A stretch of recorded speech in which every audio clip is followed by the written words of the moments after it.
Hi friends, welcome back to my channel. ഇന്ന് meat roll എങ്ങനെയാണ് എളുപ്പത്തിൽ തയ്യാറാക്കിയെടുക്കാം എന്ന് നോക്കാം.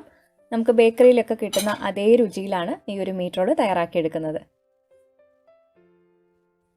എങ്ങനെയാണ് പ്രിപ്പയർ ചെയ്യുന്നതെന്ന് നോക്കാം. മീറ്റ് റോൾ തയ്യാറാക്കുന്നതിനായിട്ട് അതിലേക്ക് വേണ്ട ഒരു ഔട്ടർ കവറിംഗ് ആയിട്ടുള്ള ഡോ നമുക്ക് പ്രിപ്പയർ ചെയ്യാം. ഒരു ബൗളിലേക്ക് ലെവൽ ചെയ്തെടുത്തിട്ടുള്ള 2 കപ്പ് മൈദ ചേർക്കാം. 250 ml കപ്പിലാണ് മെഷർ ചെയ്തെടുത്തിട്ടുള്ളത്. ഇതിന് പകരം നിങ്ങൾക്ക് വേണമെങ്കിൽ ഗ്ലാസ്സിലാണെന്നുണ്ടെങ്കിൽ 2 ഗ്ലാസ് മൈദ അളന്നെടുത്താലും മതി. ഇനി ഇതിലേക്ക് മധുരത്തിനായിട്ട് 1 മുതൽ 2 ടേബിൾ സ്പൂൺ വരെ പഞ്ചസാര ചേർക്കാം. അതിനോടൊപ്പം 1 ടീസ്പൂൺ ഇൻസ്റ്റൻറ്റ് ഡ്രൈഡ് ഈസ്റ്റാണ് ചേർക്കുന്നത്. ആക്റ്റീവ്ഡ് ഡ്രൈഡ് ഈസ്റ്റ് ആണെന്നുണ്ടെങ്കിൽ കുറച്ച് ചെറു ചൂടുള്ള പാലിലേക്ക് 1 ടീസ്പൂൺ പഞ്ചസാരയും കൂടി ചേർത്ത് ഒന്ന് പ്രൂഫ് ചെയ്തിട്ട് ചേർത്തിരുന്നാലും മതി. ഇനി ഇതിലേക്ക് 1/2 ടീസ്പൂൺ ഉപ്പും 1 മുട്ടയും കൂടെ ചേർക്കാം. ഇനി ഇതിലേക്ക് ഒരു 1/2 കപ്പ് ചെറു ചൂടുള്ള പാലും കൂടി ചേർത്തിട്ട് നന്നായിട്ടൊന്ന് കുഴച്ചെടുക്കാം.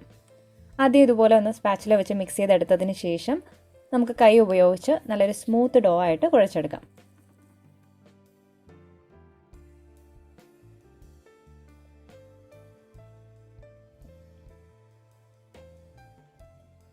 ഇപ്പോൾ എല്ലാം കുഴച്ചെടുത്തിട്ടുണ്ട്. ഇനി നമുക്കിതുപോലെ കൈ വെച്ചിട്ട് ഒന്നുകൂടി ഒന്ന് സോഫ്റ്റായിട്ട് കുഴച്ചെടുക്കാം. ഈ സമയത്ത് ഇതിലേക്ക് ഒരു 30 ഗ്രാം, അതായത് 2 ടേബിൾ സ്പൂൺ മെൽറ്റ് ചെയ്തിട്ടുള്ള ബട്ടറും കൂടി ചേർത്തിട്ട് കുഴച്ചെടുക്കാം. അപ്പോൾ നമുക്ക് കൈ ഉപയോഗിച്ച് ഒരു 5 മിനിറ്റ് കുഴച്ചെടുക്കാം. അതല്ലെങ്കിൽ ബീറ്ററിൻ്റെ കൂടെ കിട്ടുന്ന ഒരു ഹൂക്ക് ബ്ലേഡ് വെച്ചിട്ട് 5 മിനിറ്റ് ഇത് ബീറ്റ് ചെയ്തെടുത്തിരുന്നാലും മതി. ഇപ്പോൾ നമ്മുടെ ഡോ നല്ല സ്മൂത്തായിട്ടും അതുപോലെ നല്ല സ്ട്രെച്ചി ആയിട്ട് കുഴച്ചെടുത്തിട്ടുണ്ട്. ഇനി നമുക്കിതൊന്ന് പ്രൂഫ് ചെയ്യാനായിട്ട് വെക്കണം. ഇതുപോലെ ഡോ ഉള്ളിലേക്കൊന്ന് ടക്കിൻ ചെയ്ത് വെച്ചിട്ട് നമുക്ക് ബട്ടർ ആ ഒരു ബൗളിലും ഒന്ന് സ്പ്രെഡ് ചെയ്ത് കൊടുക്കാം. അതുപോലെ ആ ഡോയിലേക്കും ഒന്ന് സ്പ്രെഡ് ചെയ്തിട്ട് പ്രൂഫ് ചെയ്യാനായിട്ട് വെക്കാം. അത് ആ ഒരു ഡോ ഡ്രൈ ആവാതിരിക്കാനായിട്ടാണ് നമ്മൾ ബട്ടർ വെച്ചിട്ട് ഇതുപോലെ ഒന്ന് സ്പ്രെഡ് ചെയ്തെടുക്കുന്നത്. ഇനി ഇത് ചൂടുള്ള സ്ഥലത്തേക്ക് ഒരു 2 മണിക്കൂർ മാറ്റി വയ്ക്കാം. അത് പ്രൂഫ് ആവുന്ന സമയത്ത് നമുക്ക് ഇതിലേക്ക് വേണ്ട ഫില്ലിങ് തയ്യാറാക്കിയെടുക്കാം. ഫില്ലിങ്ങിനായിട്ട് ഞാനിവിടെ ഒരു 1/2 കിലോ ചിക്കനാണ് എടുത്തിരിക്കുന്നത്. നിങ്ങൾക്ക് ബീഫിൻ്റെ ഫില്ലിങ്ങോ അല്ലെങ്കിൽ മട്ടൻ്റെ ഫില്ലിങ്ങോ ചെയ്യാവുന്നതാണ്. ഇപ്പോൾ 2 തൈ പീസും അതുപോലെ 2 ലെഗ് പീസുമായിട്ട് എടുത്തിരിക്കുന്നത്. ഇനി ആദ്യം നമുക്കിതൊന്ന് വേവിച്ചെടുക്കാം. അതിനായിട്ട് ഒരു 1/4 ടീസ്പൂൺ മഞ്ഞൾപ്പൊടിയും പാകത്തിനുള്ള ഉപ്പ് ചേർക്കാം.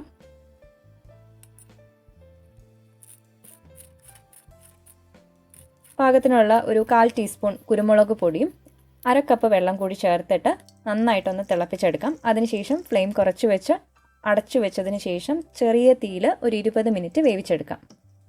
ഒത്തിരി വെള്ളം ചേർക്കേണ്ട ആവശ്യമില്ല, ചിക്കനിൽ നിന്നൊക്കെ വെള്ളം ഇറങ്ങും. ചിക്കൻ വേവുന്ന സമയത്ത് നമുക്ക് സവാള, അതുപോലെ വെളുത്തുള്ളി, പച്ചമുളക്, ഇഞ്ചിയൊക്കെ ഒന്ന് ചെറുതായിട്ട് ചോപ്പ് ചെയ്തെടുക്കാം. 2 മീഡിയം സൈസ് സവാള, 7 അല്ലി വെളുത്തുള്ളിയും എരിവുള്ള ഒരു പച്ചമുളക്, ഒരു ചെറിയ കഷ്ണം ഇഞ്ചിയാണ് എടുത്തിട്ടുള്ളത്. ഇതെല്ലാം ഒന്ന് ചെറുതായിട്ടൊന്ന് അരിഞ്ഞെടുക്കാം. ഇപ്പോൾ ഇതാ ഒരു 20 മിനിറ്റൊക്കെ കഴിഞ്ഞപ്പോൾ ചിക്കൻ നന്നായിട്ട് വെന്ത് വന്നിട്ടുണ്ട്. അപ്പോൾ നമുക്ക് ഈ ചിക്കനിൽ നിന്നുള്ള സ്റ്റോക്കും മാറ്റി വെക്കാം. അത് ഫില്ലിങ് തയ്യാറാക്കുന്ന സമയത്ത് ചേർക്കാം. ഇനി ചിക്കൻ ആ എല്ലിൽ നിന്നും മാറ്റി ചെറിയ ചെറിയ പീസസ് ആയിട്ട് ഫോർക്ക് വെച്ചിട്ട് ഇതുപോലെ ഒന്ന് ആക്കാം. അതല്ലെങ്കിൽ മിക്സിയുടെ ചെറിയ ജാറിൽ നമുക്ക് 1-2 തവണ പൾസ് ചെയ്തിട്ട് എടുക്കാം. ഒത്തിരി അങ്ങ് ഫൈനായിട്ട് പൊടിഞ്ഞു പോകരുത്, എന്നാൽ ആ ഫില്ലിങ്ങിന് അത്ര ടേസ്റ്റ് ഉണ്ടാവില്ല. ഇതുപോലെ ചെറിയ ചെറിയ പീസ് കിടക്കണം. ഇനി നമുക്ക് ഫില്ലിങ് തയ്യാറാക്കാം. അപ്പോൾ അതിനായിട്ടൊരു പാൻ ചൂടാക്കാനായിട്ട് വെച്ചിട്ടുണ്ട്. ഇതിലേക്ക് 1 ടേബിൾ സ്പൂൺ വെളിച്ചെണ്ണ ചേർക്കാം. വെളിച്ചെണ്ണ ഒന്ന് ചൂടായി വരുമ്പോൾ 1/2 ടീസ്പൂൺ കടുക് ചേർക്കാം. കടുകൊക്കെ നന്നായിട്ട് പൊട്ടി വന്നിട്ടുണ്ട്. ഇനി ഇതിലേക്ക് നമുക്കൊരു 2-3 വറ്റൽമുളകും അതുപോലെ ഒരു തണ്ട് കറിവേപ്പിലയും കൂടി ചേർക്കാം. ഇനി നമ്മൾ അരിഞ്ഞു വെച്ചിട്ടുള്ള ഇഞ്ചി, വെളുത്തുള്ളി, പച്ചമുളകൊക്കെ ചേർത്തിട്ട് നന്നായിട്ടൊന്ന് റോസ്റ്റ് ചെയ്തെടുക്കാം. അതിൻ്റെ ഒരു പച്ചമണമൊക്കെ മാറി നല്ലൊരു ഫ്ലേവർ ആ ഓയിലിലേക്ക് ഇറങ്ങുന്നത് വരെ 2-3 മിനിറ്റ് ഒന്ന് റോസ്റ്റ് ചെയ്തെടുക്കാം. എല്ലാം റോസ്റ്റായി വന്നതിന് ശേഷം നമുക്കിതിലേക്ക് ആ ചോപ്പ് ചെയ്ത് വെച്ചിട്ടുള്ള സവാള കൂടി ചേർത്തിട്ട് എല്ലാം ഒന്ന് വഴറ്റിയെടുക്കാം. ഇതങ്ങ് ഗോൾഡൻ കളർ ആവുന്നവരെ വഴറ്റേണ്ട ആവശ്യമില്ല. പാകത്തിനുള്ള ഉപ്പ് കൂടി ചേർത്തിട്ട് പെട്ടെന്ന് തന്നെ സവാള നമുക്ക് വഴണ്ട് കിട്ടും. ഇതുപോലെ ഒന്ന് ട്രാൻസ്പെറൻ്റ് ആയാൽ മതി. ഇനി നമുക്കിതിലേക്ക് ഓരോ പൊടിയായിട്ട് ചേർക്കാം.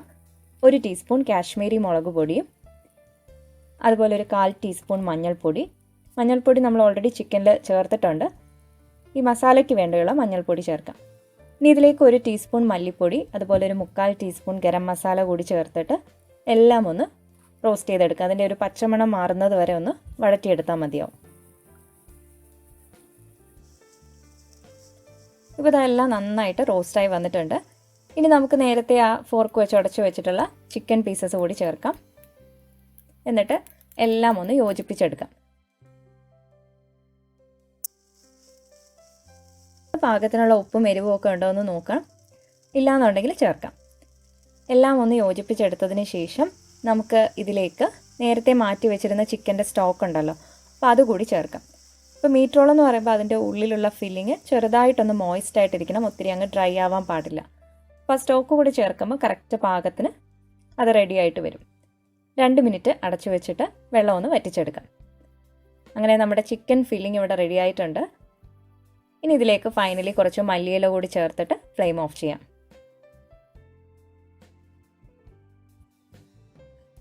ഇനി മീറ്റ് റോളിൻ്റെ ഫില്ലിങ് നന്നായിട്ട് തണുക്കാനായിട്ട് നമുക്ക് മാറ്റി വയ്ക്കാം.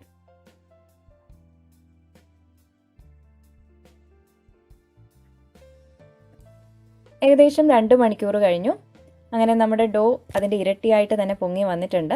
ഇപ്പോൾ തണുപ്പുള്ള ക്ലൈമറ്റ് ആണെന്നുണ്ടെങ്കിൽ കുറച്ച് ടൈം എക്സ്ട്രാ എടുക്കും ഇത് പൊങ്ങി വരാൻ. അപ്പോൾ ഇതുപോലെ ഒന്ന് ഡബിളായി വരുന്നത് വരെ മാറ്റി വയ്ക്കാം. ഇനി ഒന്നുകൂടി ഒന്ന് കുഴച്ചെടുത്തിട്ട് നമുക്കിതിൽ നിന്നും ഓരോ ഉരുളകളാക്കി എടുക്കാം.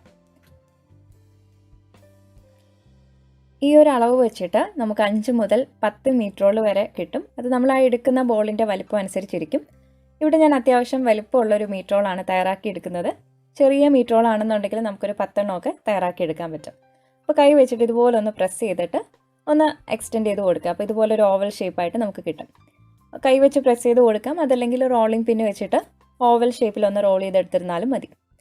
ഇനി ഇതിലേക്ക് നമുക്ക് ചിക്കൻ്റെ ഫില്ലിങ് വെച്ച് കൊടുക്കാം. ചിക്കൻ്റെ ഫില്ലിങ് ചൂടോടുകൂടി വെക്കരുത്, കുറച്ച് നന്നായിട്ട് തണുത്തിട്ട് തന്നെ വെച്ച് കൊടുക്കാം. ആവശ്യത്തിന് ഫില്ലിങ് വെച്ചതിന് ശേഷം നമുക്കതിൻ്റെ എഡ്ജസ് ഒക്കെ ഇതുപോലെ ഒന്ന് സീൽ ചെയ്ത് കൊടുക്കാം. പെർഫെക്റ്റ് ആയിട്ട് ആ ഒരു ഓവൽ ഷേപ്പ് വരണം എന്നില്ല. ഇതുപോലെ ഒന്ന് സീൽ ചെയ്തിട്ട് കൈ വെച്ചിട്ട് ഇതുപോലെ ഒന്ന് റോൾ ചെയ്തെടുത്താൽ മതി. അത് ഫ്രൈ ആകുമ്പോൾ പെർഫെക്റ്റ് ഷേപ്പായിട്ട് തന്നെ നമുക്ക് കിട്ടും. ഇതുപോലെ ബാക്കിയുള്ള എല്ലാ റോളും നമുക്ക് തയ്യാറാക്കിയെടുക്കാം. ഇനി ഇത് മാറ്റി വയ്ക്കാം. ഇനി നമുക്ക് ഈ റോളിലേക്ക് കോട്ട് ചെയ്യാനുള്ള ഇൻഗ്രീഡിയൻസ് ഒക്കെ ഒന്ന് പ്രിപ്പയർ ചെയ്യാം. അതിനായിട്ടൊരു വലിയ ബൗളിലേക്ക് 2 മുട്ട ചേർക്കാം.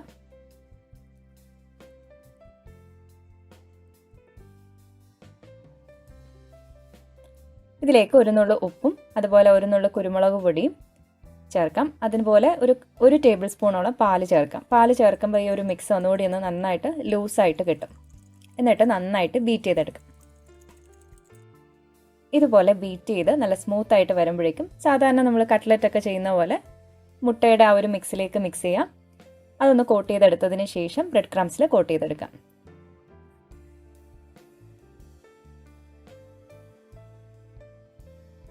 നന്നായിട്ട് തന്നെ കോട്ട് ചെയ്തെടുക്കാനായിട്ട് പ്രത്യേകം ശ്രദ്ധിക്കണം. ഈ ഒരു രീതിയിൽ ബാക്കിയുള്ള റോളും കൂടി നമുക്ക് റെഡിയാക്കിയെടുക്കാം. ഈ 2 മുട്ട നമുക്ക് ഈ ഒരു റോള് തയ്യാറാക്കാനായിട്ട് മതിയാവും. ഇനി ഇതൊരു 10 മിനിറ്റ് നമുക്കൊന്ന് മാറ്റി വയ്ക്കാം. ആ സമയം ഇത് ഫ്രൈ ചെയ്യാനുള്ള ഓയിലൊക്കെ ഒന്ന് ചൂടാക്കിയെടുക്കാം. ഫ്രൈ ചെയ്യുന്നതിനായിട്ടൊരു ഫ്രൈയിങ് പാനിലേക്ക് ആവശ്യത്തിന് ഓയിൽ ഒഴിച്ചു കൊടുക്കാം. ഫ്ലേവർ ഇല്ലാത്ത ഏത് ഓയിലായിരുന്നാലും മതി. ഞാനിപ്പോൾ ഇവിടെ കനോള ഓയിലാണ് എടുത്തിരിക്കുന്നത്. ഓയിൽ നന്നായിട്ട് ചൂടായതിന് ശേഷം നമുക്ക് മീറ്റ് റോൾ ഇട്ട് ഫ്രൈ ചെയ്തെടുക്കാം. മീറ്റ് റോള് ഈ ഒരു ഓയിലിലേക്ക് ഇടുന്ന സമയത്ത് ഫ്ലെയിം നന്നായിട്ട് ഒരു മീഡിയം ഹൈ ഫ്ലെയിമിൽ തന്നെ ഉണ്ടായിരിക്കണം. അപ്പോൾ തന്നെ അതിൻ്റെ ആ ഒരു ഔട്ടർ കവറിങ് ഒക്കെ ഇതുപോലൊരു ഗോൾഡൻ കളറായി തുടങ്ങും. അതിനുശേഷം ഫ്ലെയിം ഏറ്റവും ലോ ഫ്ലെയിമിലിട്ടിട്ട് വേണം മീറ്റ് റോള് നമ്മൾ ഫ്രൈ ചെയ്തെടുക്കാം. നമ്മൾ ആ പ്രിപ്പയർ ചെയ്ത ഡോ ഒക്കെ നന്നായിട്ട് കുക്കായി കിട്ടണം. എന്നിട്ട് തിരിച്ചും മറിച്ചും ഇട്ട് എല്ലാ ഭാഗത്തും ഒരു ഗോൾഡൻ ബ്രൗൺ കളർ ആവുന്നത് വരെ ഫ്രൈ ചെയ്തെടുക്കാം.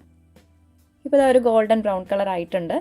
ഇനി നമുക്കിത് ഓയിലിൽ നിന്ന് ഡ്രെയിൻ ചെയ്ത് മാറ്റാം. ഇനി അത് ഡ്രെയിൻ ചെയ്ത് കഴിഞ്ഞിട്ടും അതിൻ്റെ കളർ കുറച്ചുകൂടി ഒന്ന് ഡാർക്കാവും. അപ്പോൾ അതിന് മുന്നേ തന്നെ എടുക്കാം. ഇതുപോലെ ബാക്കിയുള്ള എല്ലാ മീറ്റ് റോളും ഫ്രൈ ചെയ്തെടുക്കാം. ഇപ്പോൾ ഓയിലിൻ്റെ ചൂട് കുറവാണെന്നുണ്ടെങ്കിൽ നമ്മളിതിടുന്ന സമയത്ത് ഈ റോളിൽ ചെറുതായിട്ട് ക്രാക്ക് വീഴാനുള്ള സാധ്യതയുണ്ട്. അതുകൊണ്ട് മീറ്റ് റോൾ ഇടുന്ന സമയത്ത് ഫ്ലെയിം കുറച്ച് ഹൈ ആയിരിക്കണം. അതിനുശേഷം ഫ്ലെയിം കുറച്ച് വെച്ചിട്ട് നന്നായിട്ട് കുക്ക് ചെയ്തെടുക്കുക. തിരിച്ചും മറിച്ചും എല്ലാ ഭാഗവും ഈവനായിട്ട് ആ ഒരു കളർ വരുന്ന രീതിയിൽ ഫ്രൈ ചെയ്തെടുത്താൽ മതിയാവും. അങ്ങനെ നമ്മുടെ മീറ്റ് റോൾ ഇവിടെ റെഡി ആയിട്ടുണ്ട്. ഇത് നല്ല ക്രിസ്പി ആയിട്ടാണ് ഈ ഒരു സമയത്തിരിക്കുന്നത്. അതുപോലെ നല്ല ടേസ്റ്റിയാണ്. അപ്പോൾ നമുക്ക് ബേക്കറിയിൽ നിന്നൊക്കെ കിട്ടുന്ന അതേ രുചിയിലുള്ള ഒരു മീറ്റ് റോളാണ്. നമ്മൾ വീട്ടിലുണ്ടാക്കുമ്പോൾ കുറച്ചുകൂടെ അതൊരു പ്രത്യേക ടേസ്റ്റാണ്. ഇത് ഒരു ദിവസം കഴിയുമ്പോഴാണ് കുറച്ചുകൂടെ ആ ഒരു ടേസ്റ്റ് കൂടുന്നത്, നമ്മൾ ചൂടോടുകൂടി കഴിക്കുന്നേക്കാളും. ചൂടായിട്ടിരിക്കുമ്പോൾ ഇത് നല്ല ക്രിസ്പി ആയിട്ട് തന്നെ ഇരിക്കും.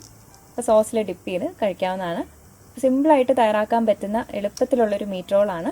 ട്രൈ ചെയ്തിട്ട് നിങ്ങളുടെ ഫീഡ്ബാക്ക് പറയാനും മറക്കരുത്. നിങ്ങൾക്ക് ഈ വീഡിയോ ഇഷ്ടമായിട്ടുണ്ടെങ്കിൽ ലൈക്ക് ചെയ്യാനും ഷെയർ ചെയ്യാനും കമൻറ്റ് ചെയ്യാനും അതുപോലെ പുതുതായിട്ട് ചാനൽ കാണുന്നവർ സബ്സ്ക്രൈബ് ചെയ്യാനും ഒന്നും മറക്കരുത്. അപ്പോൾ നമുക്ക് വീണ്ടും പുതിയ റെസിപ്പീസുമായിട്ട് കാണാം. Till then thank you for watching.